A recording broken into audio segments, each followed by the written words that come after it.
Let's proceed on. अगर हम semicolon और कॉमा की बात करेंगे, साइमल्टेनियसली दोनों जो है, semicolon it's used for a pause and comma is also used for a pause, but there is a difference between the pause. Comma shows a short pause. comma जो है ये हम short pause के लिए इस्तेमाल करते हैं, and talk about semicolon, इसको हम long pause के लिए इस्तेमाल करते हैं। अब हम यूजेस की अगर बात करेंगे, सेमिकोलन और कॉमा जो है दोनों के दोनों हम इस्तेमाल करते हैं इंडिपेंडेंट क्लॉजेस को कनेक्ट करने के लिए। Talk about semicolon, it's used to connect two independent clauses. At the same time, talk about comma, it's also used to connect between two independent clauses. But what is the difference then? फिर दो क्यों है, semicolon और comma क्यों है अलग अलग दो punctuation mark, if we can use both with the independent clauses? Difference is only comma is used between the two independent clauses when there will be the coordinating conjunction. I mean to say that fan boys, F means for and nor but or yet, S हो गया। so जब भी ये दो independent clauses में coordinating conjunction का हम इस्तेमाल करते हैं, तो उस कोऑर्डिनेटिंग कंजक्शन के सामने before that I am using comma, and this comma is called the Oxford comma. At the same time, I can tag it with the name serial comma and talk about the semicolon. Semicolon का इस्तेमाल मैं दो independent clauses के बीच में करता हूं, जबकि मैं कोऑर्डिनेटिंग कंजक्शन का इस्तेमाल नहीं करता हूं। जैसे कि अगर हम एग्जांपल के साथ इसको सॉल्व करेंगे, some students write with pencil, some write with pen. Some students write with pencil, एक इंडिपेंडेंट क्लॉज आया, सम राइट विथ पेन दूसरा इंडिपेंडेंट क्लॉज आया। अगर इस सेमिकोलन की जगह पे मैं एंड का इस्तेमाल करूंगा, जैसे कि some students write with pencil and some write with pen, फिर मैं सेमिकोलन का नहीं कॉमा का इस्तेमाल करूंगा। So what comes in the conclusion? Conclusion में यही आता है, दो इंडिपेंडेंट क्लॉजेस के बीच में, in between the two independent clauses, I am using semicolon, but when there will be no coordinating conjunction in the middle of the clauses. And talk about comma, when I am going to put coordinating conjunction in the middle of two independent clauses, I have no choice rather than comma to place between. Okay. One more thing, अगर हमें एक complex list होगा, complex list अगर एक simple list होगा तो हम उसको कॉमा से अलग करते हैं, और अगर एक कॉम्प्लेक्स लिस्ट होगा तो उसमें हम सेमिकोलन का भी इस्तेमाल करते हैं। जैसे कि मैंने एक एग्जांपल यहां पे दी, the team consists of Muzammil, Muzammil के सामने कॉमा डाल दिया, उसके बाद द मैनेजर, यहां पे सेमिकोलन का इस्तेमाल, इसके बाद इब्राहिम कॉमा का इस्तेमाल, इसके बाद द लेबर। यानी कि ये मैं एक कॉम्प्लेक्स लिस्ट बना रहा हूं। अगर ये सिंपल लिस्ट होता तो मैं सिर्फ कॉमा का इस्तेमाल करता, मगर कॉम्प्लेक्स लिस्ट में मैं सेमिकोलन के साथ कॉमा का भी इस्तेमाल करता हूं। इसके बाद हमने हाइफन पढ़ा, हाइफन का मार्क अगर हम देखेंगे, ये हम छोटा सा डैश लिखते हैं, तो ये हाइफन तीन जगहों पे इंग्लिश में हम इस्तेमाल करते हैं।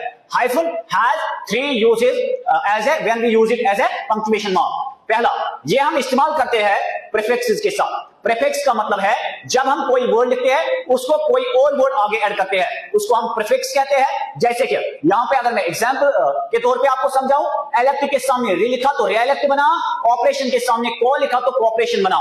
तो इसको जुड़ाने के लिए मैं हमेशा हाइफन का इस्तेमाल करता हूं। Use number second of hyphen that I am using with the compound words and at the same time using with the compound numbers. Compound word means a word that has two or more than two independent sounds. And talk about the compound number. compound number भी एक ऐसा number होता है जिसमें दो numbers या दो से ज्यादा नंबर्स होंगे, मगर वो इंडिपेंडेंट होंगे। जैसे कि सिस्टर इन लॉ की मैंने बात की, यहां से आइसक्रीम की मैंने बात की, और 5 रुपी नोट की बात की। अगर आप if you will focus here for a while, you will find here 2 or 3 sounds, but all the 3 sounds are independent. You will find here 2 sounds and the 2 sounds are independent sounds. Talk about the compound number, just like I have written here example 25, 62, 75, 89, all these numbers have the 2 sounds, but both the sounds are the independent sounds. और specifically talk about comma. comma का इस्तेमाल हम कहां पे करते हैं? comma it's used for a short pause, semicolon it's used for a long pause.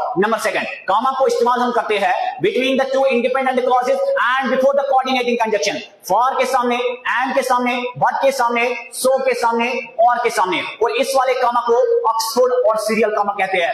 If you are going to put the comma before the coordinating conjunctions, it's good, it's better, but if you are going to forget it, तो कोई इतनी ज्यादा फर्क भी नहीं पड़ेगी। Number third, dependent clause, clauses के दो टाइप्स है, एक होता है हमारा independent clause, a clause that has a meaning of its own, that makes its own sense, and talk about the dependent clause. This clause doesn't have a meaning, rather than it is finite, it is dependent on the independent clause to complete its sense, and always this dependent clause takes comma with it. But remember the point, ये dependent clause मैं जब भी independent clause के साथ लिखूंगा तो ये हमेशा पहले नंबर पे आना चाहिए. I mean to say that it should be at the starting, it should be at the beginning. Just like I will need to understand with an example. If he comes, I will go. If he comes, this is dependent clause, I will go. This is independent clause. In the middle, in between the two clauses, I have to place what? Comma. I mean to say that dependent clause always takes comma with it. One more point that I have already discussed with you.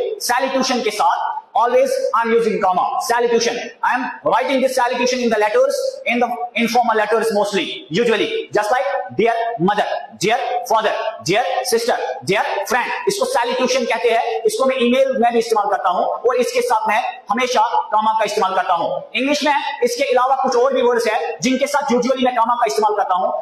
उन words में से the first word that's yes, second one that's no, third one that's finally, fourth one that's abruptly, suddenly, unfortunately. ये word जो है इनके साथ भी मैं कामा का इस्तेमाल करता हूं. इसके साथ साथ अगर हम बात करेंगे कामा के कुछ और भी यूजेस है. वन मोर यूज, अगर मैं दो या दो से ज्यादा फ्रेजेस एक साथ लिखता हूं, दो या दो से ज्यादा नाउन्स एक साथ लिखता हूं, यानी कि एक लिस्ट बनाता हूं. Just like I like orange, banana, grapes, mango, इसको मैं अलग अलग करता हूं कामा के साथ. या मैं दो से ज्यादा फ्रेजेस भी लिख सकता हूं, उन फ्रेजेस को भी मैं अलग कर सकता हूं. I separate the phrases, the words और ए लिस्ट. यहां मैं कहूंगा अगर मैं एक साथ 3, 4, 5 नाउन लिखता हूं तो उनको भी मैं अलग करता हूं by using comma, isn't it? One more use of comma in English grammar as a punctuation mark is like this. I am separating the reporting verb from the reported speech by using comma. If I will cite an example, he said, comma, he is going to school. She says, comma, after that inverted comma, she writes a book. That means whenever we are talking about the narration, we are talking about the two types of speeches. First one, that's direct speech. Second one, that is indirect speech. And always this narration has two parts. The first part, that's the reporting verb. Second one, that is the reported speech. And I'm using the comma to separate reporting verb from the reported speech. This is the most triggering and most important point that you have to remember. One more point of comma is like this. I'm using comma with the question tags. Question tag means a question that is asked at the end of the positive sentence in order to confirm something. Just like he goes to school, isn't he? यानी कि जो मैंने last में question डाला isn't he, ये मेरा question tag बना. तो क्वेश्चन टैग को भी सेपरेट करने के लिए मैं कॉमा का इस्तेमाल करता हूं. लास्ट वाला use, the final use of comma in English grammar, that is the case of apposition, case of appositive. Appositive case का मतलब है when I am going to give extra information about the noun. अगर मैं उस information को निकालता हूं तो इस वाले सेंटेंस पे कोई फर्क नहीं पड़ती है. It doesn't make any difference. Just like Pandit Jawaharlal Nehru, the first Prime Minister of India, was the great personality. P.T. Nehru जो है noun को लिखा, इसके बाद लिखा the first Prime Minister of India. This is extra information and I am defining the noun. इसके बाद लिखा was the great personality. Again the extra information. This case is called the case of appositive in noun, and always I am using comma after the noun. यानी कि जिस noun को मैं define करता हूं उस noun के सामने मैं comma का इस्तेमाल करता हूं. Thank you. Have a nice day ahead.